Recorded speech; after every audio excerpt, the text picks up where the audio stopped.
What's up, everybody? Welcome back to My Twisted Life of TV. This is Married at First Sight. This is going to be my summary thoughts on last week's episode. I'm not going to do a full review. I was absolutely triggered last week by Alyssa in this doggone video, in that episode. Her narcissism, her lying, her manipulation, her outburst, her childish, immature behavior, the victim plan.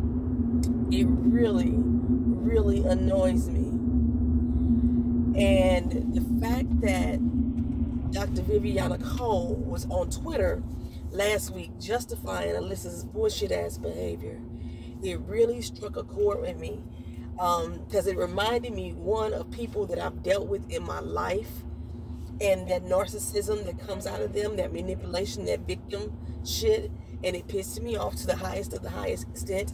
And then Dr. Viviana Cole reminded me of a series of therapists and psychologists that I have myself have been through that try to generalize statements and also not take accountability for what they have set in motion.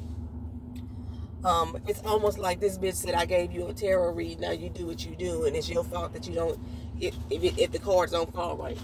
And yeah, Chris is an abuse victim.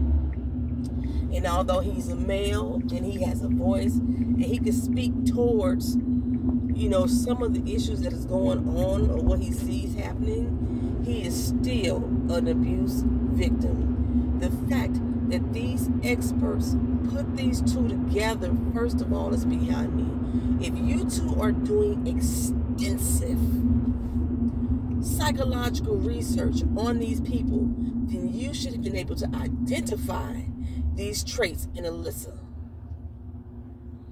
Now, I hear Chris keep saying over and over again, she was exactly what I wanted. She was somebody that, you know, I thought was ambitious and challenging. No, she wasn't exactly what you wanted, Chris.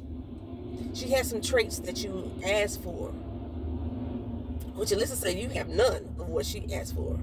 And it's so unfair, and I just don't want to talk about it because I'm a kind person, and if you guys make this look bad on this show and show that I'm not a kind person, I'm going to be pissed. Girl, I can't tell you how many times I wanted to jump through that fucking screen and strangle the shit out of somebody.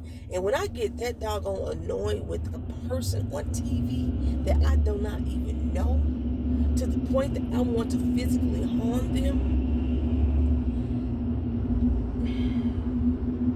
it's time for me to walk away from this show.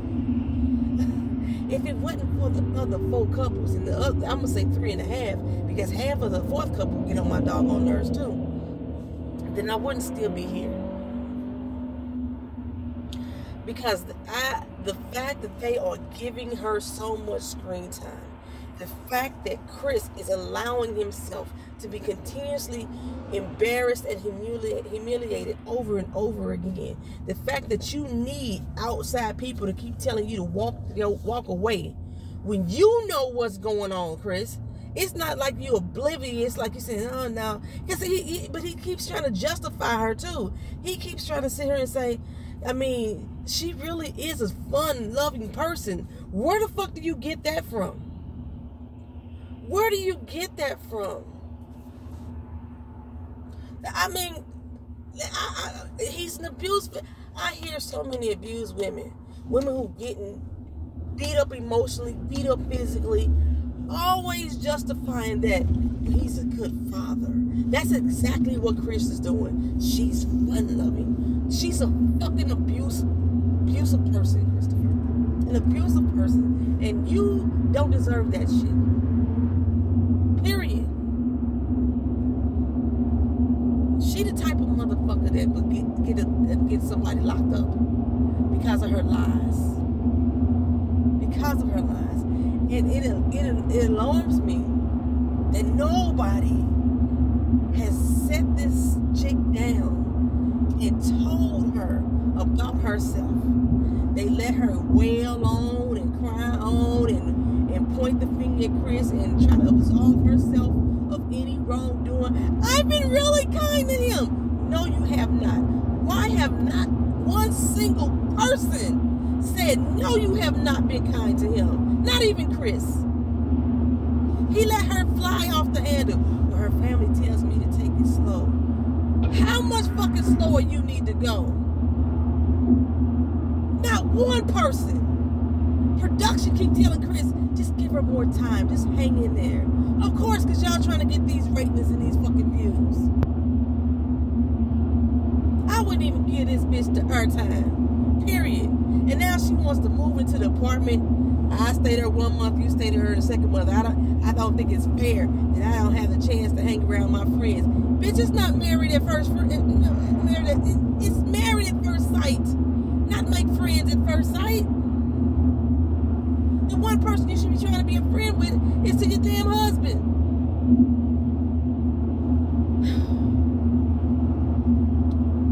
I can't with them. I can't with them. So I'm gonna tell y'all, when I do these recaps and reviews on this show, I am very likely going to skip over Alyssa and Chris. Because it enrages me to speak on them. It enrages me. What Pascal is saying, we are monitoring this situation very closely. Really? Why have you not intervened at this point? I remember in previous seasons, all through the fucking honeymoons, people were having conversations and video calls with the experts. Why not this time? Why not this time? Why is this time an exception? The experts just sat back on their fucking hands and just allowed this shit to happen. But Chris,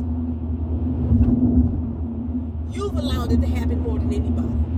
You sat here and just told us in this after party that this chick did not even want to say that she wanted to marry you when y'all went to go sign the marriage license, yet you still put your damn signature down on it. Fuck that and feed your grits. You so desperate to be married that you're gonna accept anything. You so desperate and destitute to have a missus by your side that you would probably allow this girl to spit in your cereal and you would eat it just to call her your doggone wife. That's what I'm taking from you, Chris. You're full of shit. She's full of shit too. Olajuwon and Katina, they getting on my damn nerves too. Everybody's consummated at this point except for maybe Michael and Jasmine. Because I think Jasmine is still hot. I'm going to talk about her ass too. But I think everybody else is consummated. Katina and Olajuwon, you can't make me believe y'all didn't consummate. Noy and Steve, I believe y'all consummated already. We already know that Lindsay and Mark did. Who was the fourth person? Oh, Jasmine and Michael. Katina and Olajuwon. What they have shown me, first of all, she already in love. He told her that he loved her this episode too. Baby, this is day 4. I've known you 4 days.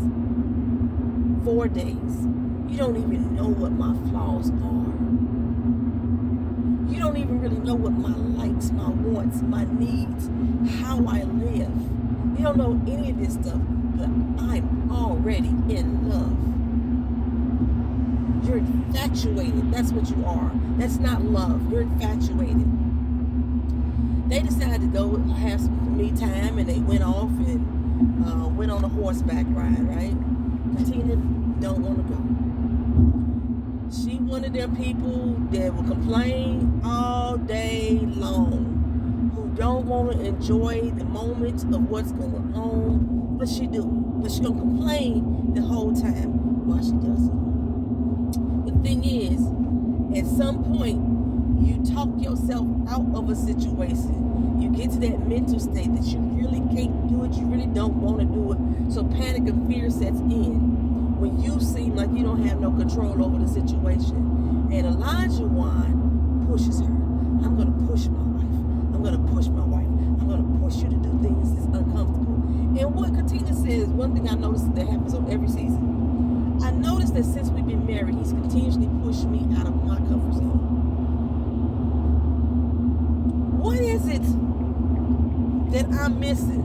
That this is a dual situation. There are two people involved here. But why is it that one person is always the one being pushed out of their comfort zone, and you never see the other person doing anything outside of what they would normally do for their spouse?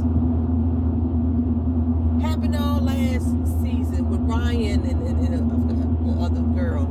She had a boy name. She was Ryan, and her husband was Sister. He was making her do stuff in the country. He's making her do all this stuff, but she like going to clubs to hip hop. He never did any of that. He's forcing her to listen to country music. The same situation. Everything that Elijah wants to do, he's forcing Katina to do it. But at what point do we see Elijah fitting into Katina's life? I don't see it at all. There's a difference between encouraging your wife to do something that she's never done before and pushing her. She doesn't need to be pushed. You're not her fucking daddy. I'm gonna continue to push you. And she's sitting there thinking, I'm about to punch you in your motherfucking face. That's how mad she is. Elijah is a fucking liar. He sits here and says, after he realizes how mad Katina really is, he always comes back to the fellas. Oh, I pushed my wife on purpose. I just wanted to see how far. Am I your motherfucking test dummy? Elijah is doing exactly what his brother said he was going to do. He's going to mold Katina into the woman that he wants her to be. And he does it with intimidation. He talks down to her in the process to get her to do what he wants her to do, and then try to make her feel good about it in the end. Yeah, I don't want somebody that's going to be passive and that I can just run over them. But why are you even trying to assert yourself in that manner to test her limits? Why? Every single day that we've been on this doggone honeymoon, 4 days. We've been married 4 days, but ever since day we've been on this honeymoon, you have intentionally done something according to you to try to test me. It's not intentional. I mean, it's intentional, but he's doing it because that's who the fuck he is. He ain't just trying to test you. That's who the fuck he is, and that's how the fuck it's gonna be through your whole and god doggone fucking marriage. End of story. End of story. What's what the police sitting there for? Is he pulling out on somebody? No, he just sitting there with his lights on. Okay. Noy and Steve. Noy, like I said, she's so in love too. Noy just in love with the idea of being in love. She's just in love with somebody loving her. She said she's only been in love once in her life. She thrives off being told how great she is. On a scale of 100. Now, why such a large scale? Is the larger the number going to make you feel better? It could be on a scale of 1 to 5. On a scale of 1 to 100, how do I look? On a scale of 1 to 100, did you enjoy your time with me today? In a scale of, girl, go away the fucking scale and just enjoy your goddamn life. She needs constant reassurance. Joy, Noy, you are not young. You're not immature. You might be a little bit immature. You're not at an immature age. You have an immature mentality, but not an immature age.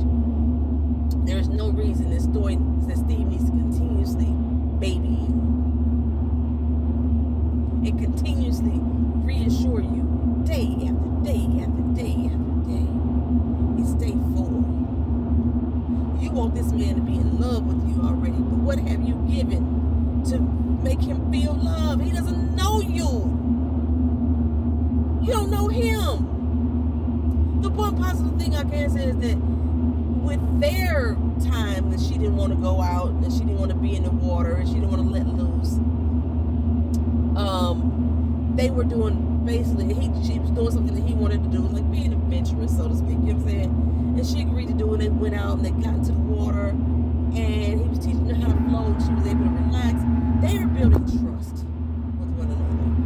what Katina and Elijah did was not build a trust at all. There was nothing that Elijah showed Katina that when she is saying that she is at her wit's end, that he will understand, and that she can trust that he's going to be there for her in that moment, because he's going to just push her and continuously push her to do what the fuck he wants her to do. Steve showed an example of being encouraging. I got you. I'll hold your hand. He asked her, do you want to learn? Do you want me to do this? And he provided encouragement and support for her doing it. He even got bit on the toe by a fishy and almost lost her. You know, and he made sure he grabbed onto it real quick. He apologized for the fifth toe. You know.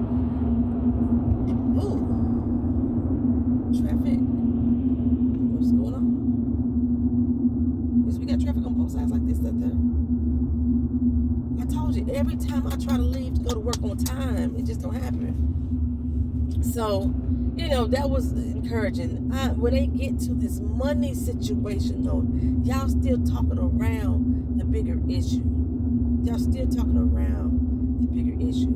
And Noe is going to get herself so deeply infatuated with Chris that when she realizes that he's not everything that she has made up in her mind that he is, because that's what it is. She's falling in love with who she think he is. When she realizes that he's not all that in a bag of chips, according to what she says she values in life, she gonna break. She's gonna fucking break. She's not gonna flip out. She's gonna break. Lindsay and Mark. They're still gonna have a problem with Lindsay's drinking, I believe. I really don't think that they had real resolve. They said they talked an hour later after what happened. He probably had to wait for her to sober up some to have that real conversation with her again. But I don't think that's what happened. Just based off of this episode and what's going on with Mark and his landlord and the fucking bed bugs. Are you serious? I can't imagine how those cats feel.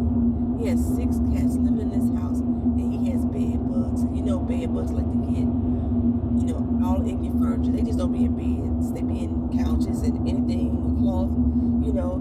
And cats like to be all over too. You know what I'm saying? They like to be in beds and chairs. I know these bed bugs had to be turning these fucking cats up. Well, apparently Mark's landlord, who has been a mother figure to him because his mother ain't been a mother figure to him. I think his mother's an alcoholic as well. Because his mother ain't been a mother figure to him. His dad was a mother figure to him. She threw him in the baby, not the baby shower, the wedding party, the engagement party, whatever. She did all that for him. And while he's on his honeymoon, she been blowing him up. So she must be up there taking care of these cats for him in his absence.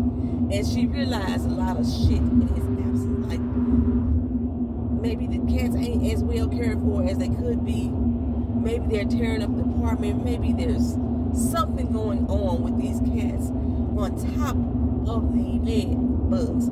How did you see the bed bugs, ma'am? Were you laying in this bed? Were you rolling around it? How did you notice the bed bugs, ma'am? Were the cats up there just scratching like crazy? And you thought maybe the cat had fleas? Did you take the cat to the vet or something? And they said, no, it's bed bugs. This person is really riding up on me like a bat out of fucking hell. You better find your peace, sir. Find your peace before you get a piece of me. So she's blowing him up through the entire honeymoon. Because Lindsay has stepped in to be a support for him, and she wants to be that support system for him, she's, you know, I think that's why they decided to put the other issue to rest. They're still fucking.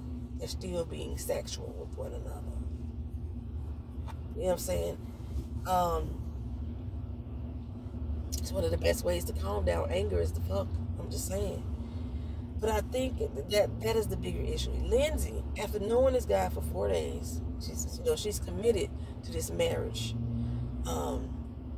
Despite all the things she don't like about him, because she threw them in his face, last episode when he told her that he wanted to, slow down on the lovey-dovey. And I get it. He wants to slow down on the lovey-dovey and try to get to know each other a little bit more on a personal level. I mean, sure, we already smashed and dashed, but it's like we just all over each other right now, and that's all that is. That's basically what I'm hearing. Lindsay decided, she says, okay, when we get back, my first 48 hours is going to be tough. You're going to move your shit out of that place, because he's been evicted. So you got to be being nasty. That apartment just got to be nasty. So he's being evicted. And so she's going to allow him to move his stuff into her place. Take all 3 of the cats, move on over into his place, into her place.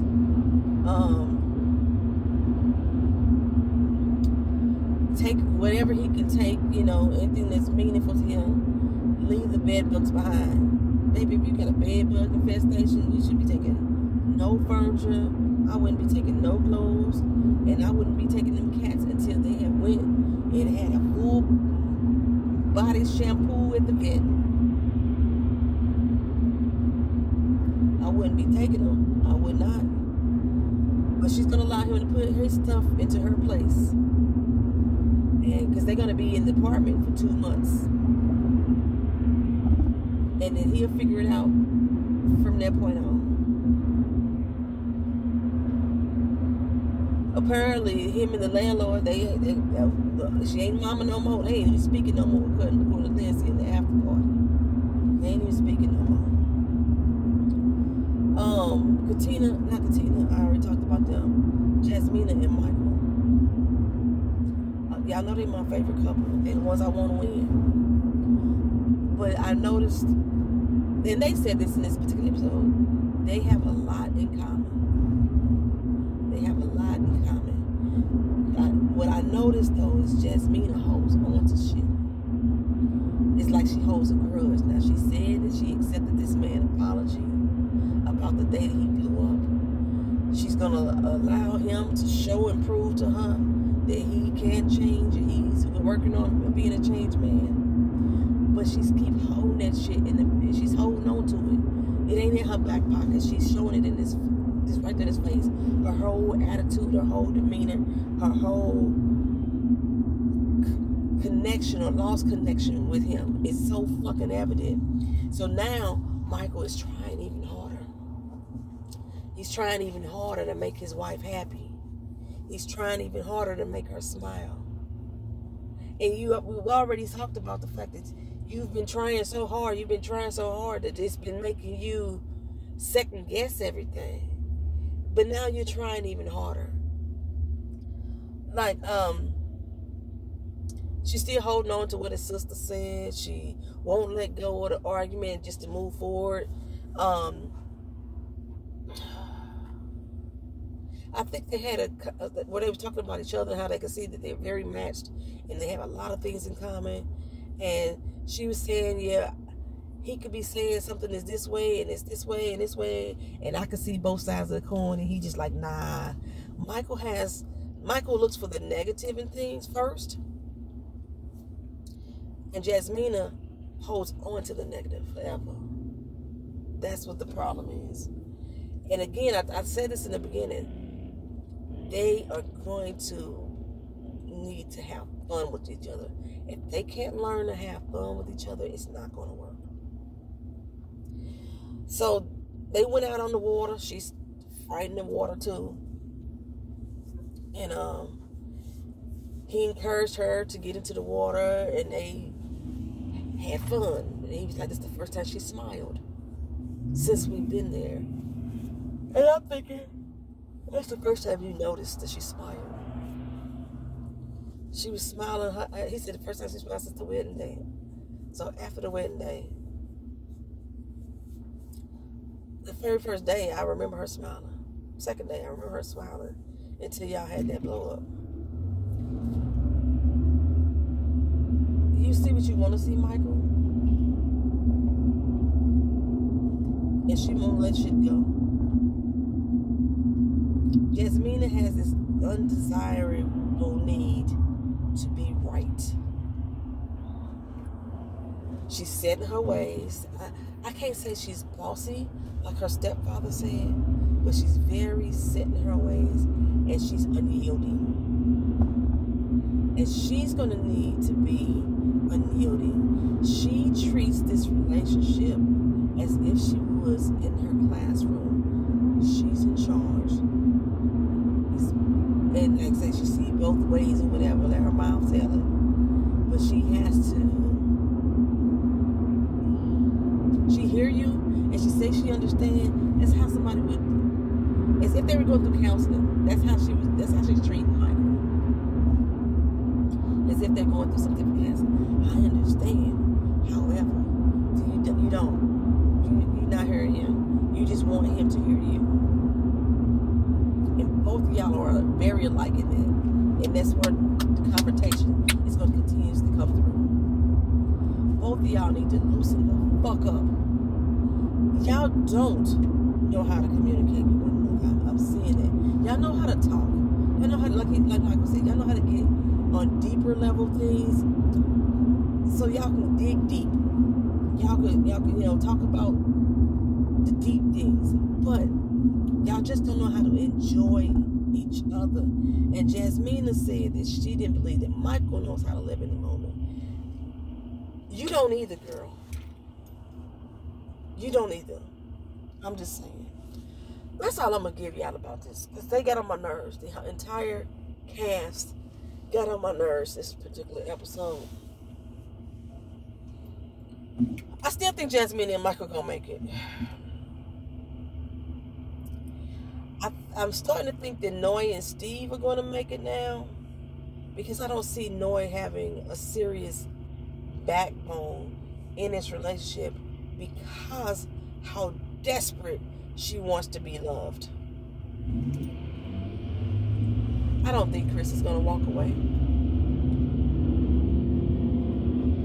I just don't understand how Chris just can't tell her. She's like, I don't understand why it's fair. Why you just can't live in the apartment 1 month and then I come in and live in another month. Why we just can't do that? Because we're supposed to be sharing this experience together, you fucking nitwit. I'm supposed to be spending time with my wife. Now, when we was in front of the other couples, Chris was able to express himself. Chris found comfort and protection with the other couples being around. And because he knows Alyssa does not want to be seen as the evil spawn that she is, he was able to carry out that conversation. He still did it with much hesitation. He still tried to do it with much care, trepidation, but he was able to do so because the other couples were around. When Chris is alone with Alyssa, he shuts the fuck up and let her go off the rail. And he does not, at one time, speak his mind. He asks her a bunch of questions. How do you feel about this? What do you think is going to happen? Where do you want us to go? Why? I'm not sure if I'm really interested in that, but he never says what he's interested in. Unless he's in front of the other couples. Unless he's at the after party talking to Keisha Napoleon. That's the only time Chris expressed. He's talking about the fact that Alyssa doesn't tell him. You ain't telling her either.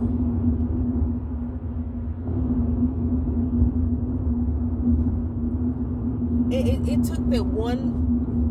Why I take that? And I noticed these things because I'm black. Why I take the one black producer to let her know you ain't on vacation, sweetheart. This is a marriage. You need to make up your mind soon. However, that was the exact same producer that said to Chris, she's only asking you for more time, Chris. She needs another week. We finna leave tomorrow to go move into these apartments. But she needs another week to tell you whether or not she want to stay in this marriage. A marriage that she has not participated in. I'm here now. I'm sitting right here next to you, but you're still not a part of this fucking marriage. You're just filling up a seat right now. I'm about to get mad again. I'm done, y'all. I'm done with this fucking episode.